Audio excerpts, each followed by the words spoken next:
everybody. Win the week coming at you. Number 7. We got Tuesday, September 21st. Happy to have you all with us. Remember, get at us on our socials. Instagram, win_the_week. TikTok at win the week. And get at the Facebook group. Okay, so Kyle, it is Tuesday. Let's highlight the weekend. What did we do out there? I think you said that you had some in-laws coming to town. I mean, how did that play out? How'd it go? Talk to us. Yeah, in-laws were in town. Had a great weekend. It's always great to have family or friends come to visit. We bopped around Nashville a little bit. For those of you that don't know, I do live in Nashville. Hit some restaurants, hit a cool winery over here.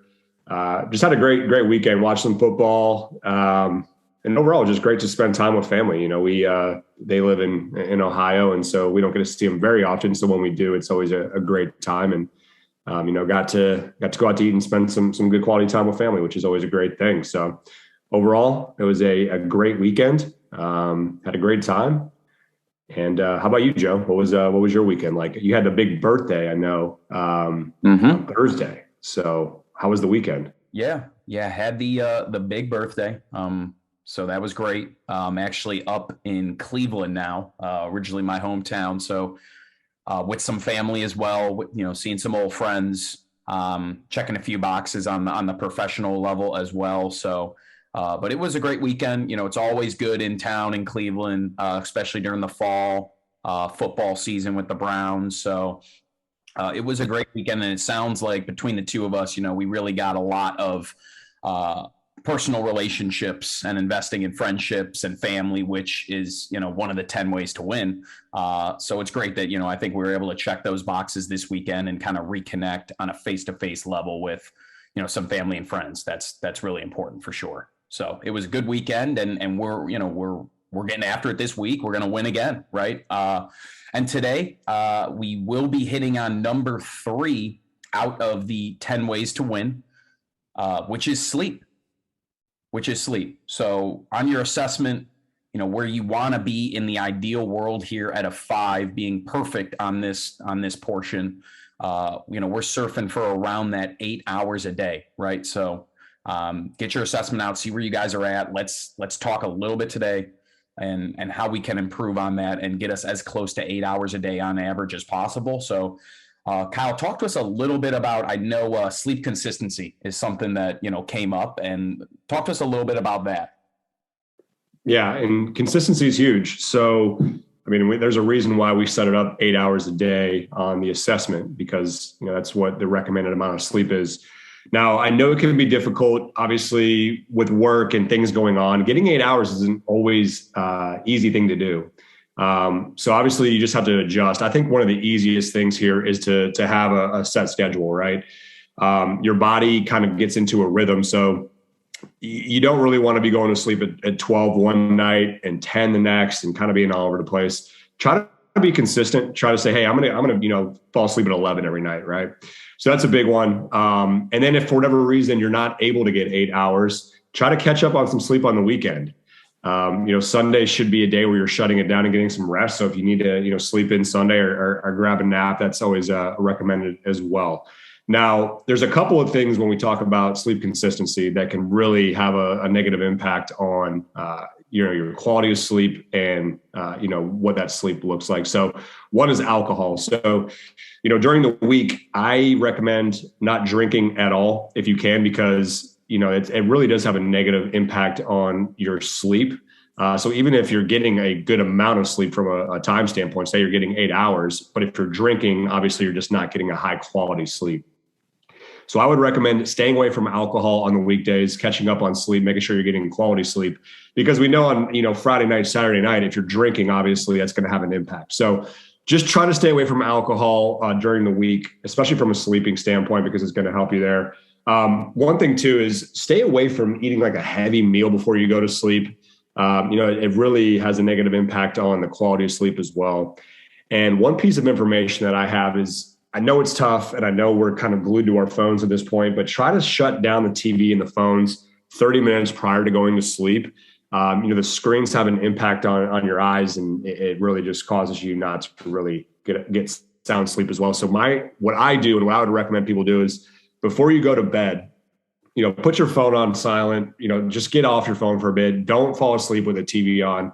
And one thing I do that actually helps me like kind of relax my mind and get to sleep is read. Read for 20, 30 minutes before bed. And it really has a nice impact on just being able to get you comfortable and kind of relax your mind a little bit. And it'll help you fall asleep without, having to be on your phone and texting and watching YouTube or watching a TV show. Try to shut that stuff down, 30 minutes prior to going to bed. And I think that will help with your quality of sleep.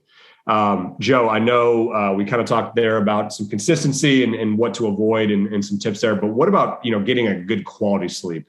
What are some tips you have for, making sure that, you're getting a quality level of sleep?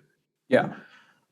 So sleep is really the time when your body recovers from the day you just had, right? And if you're doing what it takes to win the week and you're getting out there and you're working out, whether it be a run, a swim, a bike ride, a lift, whatever you're doing, your body needs to recover from that because you're going through a rigorous schedule. You're doing something physical, right? And your body needs to recover from that. And sleep is the time when it recovers. So that's why it's so important. And 2 stages of sleep that come to mind. And the first one is deep sleep. Okay. So deep sleep is when your body really recovers from the previous day, right? And you typically want to spend around an average adult likes to spend around 25, 30% of their sleep at night in this deep sleep stage, right? And when you're getting 5 or 6 hours of sleep or even less, you'll find you are getting half of the amount of deep sleep that you need. So with that, when you wake up the next morning, your body is not fully recovered from the night before. So you'll notice you're not going to be able to be as successful on that workout or, at your job or whatever you're doing. You're not as attentive, right? You're not as recovered because you didn't get enough deep sleep. So that's number one, why it's important. That deep sleep is when your body really, really recovers from the rigors of the previous day. And then the second one is REM sleep, rapid eye movement sleep, right? So REM sleep is when your body mentally, your brain really takes everything that you did from the day before and translates that into your memory or like retaining the skills that you learned, right? So REM sleep is really important, like something as simple as something that you did at work or a conversation you had or, some type of skill or book that you were reading during REM sleep that night.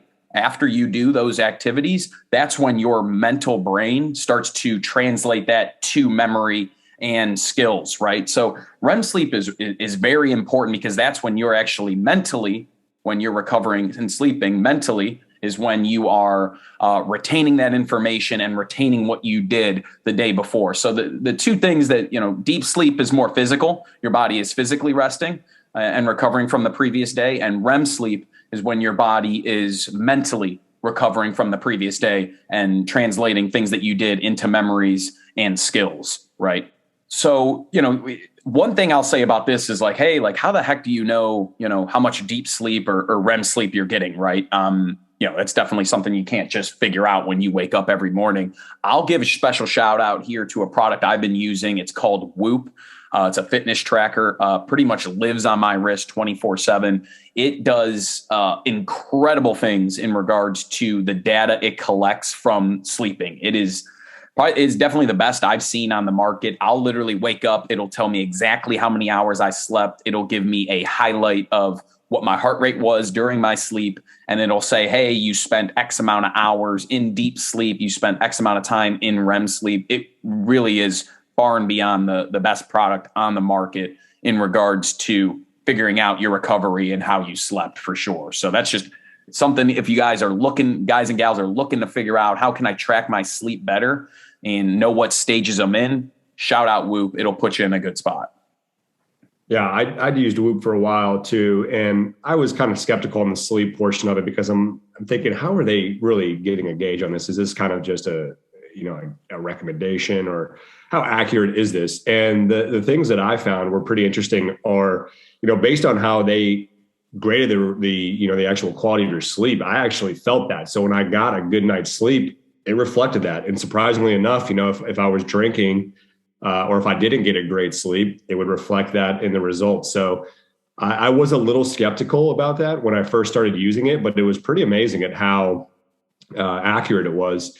And kind of going back to what I said earlier with the alcohol piece too, it is pretty eye-opening to see the effect that drinking has on your sleep. So again, just be cognizant of that. And like Joe said, if you are interested in tracking the quality of your sleep, do something like Whoop, give it a try. I think it is pretty eye-opening, and it goes beyond just tracking your sleep. Obviously, there's tracking your workouts and just the vigor of your day and how much activity you're actually getting. So it is a really cool product. Check it out, and it definitely kind of plays into the win the week lifestyle, and will help you track and help you on track to get to your goals. So good stuff there, Joe.